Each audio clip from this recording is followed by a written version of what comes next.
தமிழகம் போதை கடத்தலின் தலைநகராக இருந்து வருவதாகவும் இதனால் மாணவர்கள் மற்றும் இளைஞர்களின் எதிர்காலமே அழிந்து வருவதாகவும் முன்னாள் அமைச்சர் SP வேலுமணி வேதனை தெரிவித்துள்ளார். கோவை புறநகர் தெற்கு மாவட்டத்திற்கு உட்பட்ட பொள்ளாச்சியில் அதிமுக தகவல் தொழில்நுட்ப பிரிவு நிர்வாகிகளுடனான ஆலோசனைக் கூட்டம் நடைபெற்றது.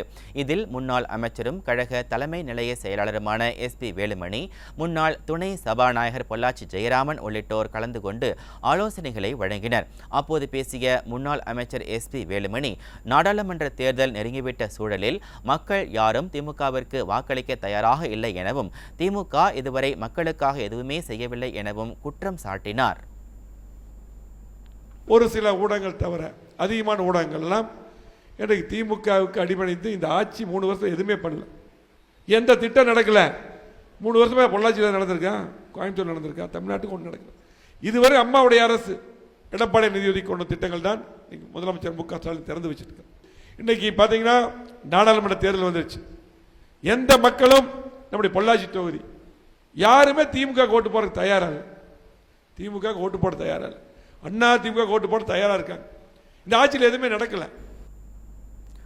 தொடர்ந்து பேசிய அவர், தமிழகம் தற்போது போதைப்பொருள் கடத்தலின் தலைநகரமாக மாறியுள்ள நிலையில் விடியா அரசின் ஏவல் துறையோ பணம் வந்தால் போதும் என்கிற சுயநலத்துடன் கண்டுகொள்ளாமல் இருப்பதாக குற்றம் சாட்டினார். போதை புழக்கத்தால் நமது சமுதாயமே அழிந்துவிடும் எனவும் முன்னாள் அமைச்சர் SP வேலுமணி வேதனை தெரிவித்தார். போதை இன்னைக்கு எங்கே பார்த்தாலும் போதை. நம்முடைய இளைஞர் சமுதாயம், நம்முடைய குழந்தைகள் கெட்டு சீரழிஞ்சு போயிட்டு இருக்காங்க. அதுக்கு இந்த ஆட்சியும் போலீஸ்காரன் காவல்துறையும் இன்னைக்கு அடிமையாக அவனுடைய வருமானம் வந்தா போதும் சுயநலமா இருக்காங்க. ஆகவே இதை முன்னெடுக்கணும். எடப்பாடியார் பார்த்தீங்கன்னா இன்னைக்கு எல்லா பக்கம் எடப்பாடியாரில் அறிவிக்கப்பட்டு எல்லா பக்கம் ஆர்ப்பாட்டம் நடத்தணும், கலெக்டர் மாவட்டம் பூரா, மாநிலம் பூரா. ஆகவே இது முக்கியமான பிரச்சனை. இது கட்சி ஜாதி மதத்துக்கு வேறுபட்டு அரசியலுக்கு வேறுபட்டு அப்பாற்பட்ட நம்முடைய குழந்தைகள் கெட்டு போகும், சமுதாயமே சீரழிஞ்சிரும். முன்னதாக பேசிய முன்னாள் துணை சபாநாயகர் பொள்ளாச்சி ஜெயராமன், திமுக அமைச்சர்கள் அனைவரும் விரைவில் சிறைக்கு செல்வார்கள் என்பதால் அமைச்சரவை கூட்டத்தை திகார் சிறையிலும் புழல் சிறையிலும் தான் ஸ்டாலின் நடத்த வேண்டும் என விமர்சித்தார். புரட்சி தலைவி அம்மாவை பார்த்து ஏகாடியும் பேசியவன் பொன்முடி. இன்னைக்கு அந்த பொன்முடியுடைய அரசியல் வரலாறு காலி. இப்ப 2 மந்திரி அவுட்டு. வெகு விரைவில் 7-8 மந்திரி போய் மந்திரி சபை கூட்டம் நடத்த வேண்டும் என்றால் ஸ்டாலின் ஒன்று திகார் சிறைக்கு போக வேண்டும், இல்லைன்னா அங்க சென்னையில் இருக்கிற புழல் சிறைக்கு போய் மந்திரி சபை கூட்டம் நடத்த வேண்டிய சூழ்நிலை வரும். ஸ்டாலின் 2026ஆம் ஆண்டு வரை முதல்வராக நீடிக்க மாட்டார் எனவும் போதைப் பொருள் கடத்தல் வழக்கில் யாரெல்லாம் கைதாவார்கள் என்பது இதுவரை தெரியவில்லை எனவும் பொள்ளாச்சி ஜெயராமன் தெரிவித்தார். மு க ஸ்டாலின் இன்னும் நிச்சயமாக நான் சொல்றேன், 2026 வரை முதலமைச்சராக இருக்க மாட்டார்.